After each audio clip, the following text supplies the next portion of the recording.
Ça fait 27 ans que ça existe, ce sont des rendez-vous d'affaires, un concept où on a des prestataires transport qui viennent rencontrer des chargeurs. On n'a pas de visiteurs, on n'a pas de gens qui se promènent dans les allées, vous n'avez pas votre concurrent qui se promène gratuitement dans l'allée, toutes les personnes sont inscrites préalablement chez moi. Et les chargeurs payent pour venir avec un cahier des charges pour rencontrer tous les transporteurs. Pendant 3 semaines avant l'événement, chacun va sélectionner par rapport à un cahier des charges et par rapport à des fiches de compétences. Et on a un logiciel, un algorithme en fait qui va programmer des plannings de rendez-vous où ils vont chacun avoir entre 15, 20, 25 rendez-vous sur un jour et demi. Alors c'est ultra ciblé, ultra qualitatif, on n'a que des directeurs supply chain, achat transport, achat logistique. Et on a donc au final cette année on a 250 chargeurs inscrits, c'est la plus grosse édition. Et on a 160 transporteurs logisticiens de toute la France et un peu d'Europe.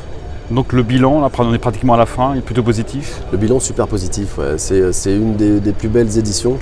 Déjà en termes de volume, on n'avait jamais atteint ce volume. Le Palais du Pharaon est plein, c'est un site magnifique. On a vraiment de la chance d'organiser cet événement-là et ça fait 27 ans qu'on est là et qu'on l'organise là. Et puis bon, en faisant le tour, parce que ça fait 18 ans que je l'organise, dans 18 ans je connais à peu près tous les clients. Voilà, depuis 2 jours, on les côtoie, on avait le cocktail hier avec eux et dans l'ensemble, ouais, tout le monde est super satisfait. Ouais. Alors pratiquement 30 ans de Top Transport. Est-ce qu'il y a une évolution justement des échanges entre transporteurs et chargeurs ? C'est une montée en puissance en fait et le panorama a changé en fait. La relation acheteur-transporteur a quand même évolué depuis 2 ans où on était plus dans un mode où l'acheteur faisait un peu la loi et dictait un peu son tarif. Là depuis 2 ans ça s'est complètement inversé. C'est les transporteurs qui sont plus là à mettre les conditions et les règles, notamment avec la pénurie de chauffeurs.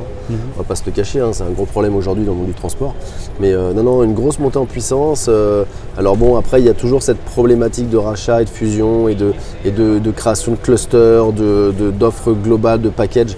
Donc c'est sûr qu'on est arrivé dans un secteur où ça se raréfie, on va dire.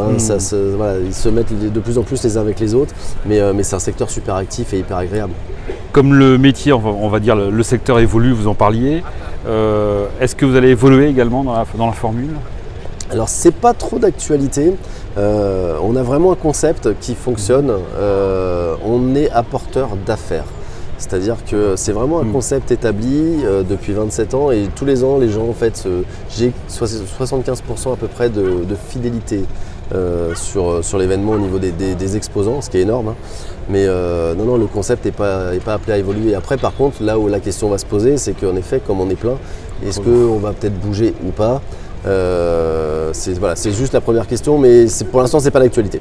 Donc prochain rendez-vous l'année prochaine ? L'année prochaine, normalement là pour l'instant c'est fixé, c'est réservé, 16 et 17 octobre au Palais du Pharaon à Marseille pour l'année prochaine.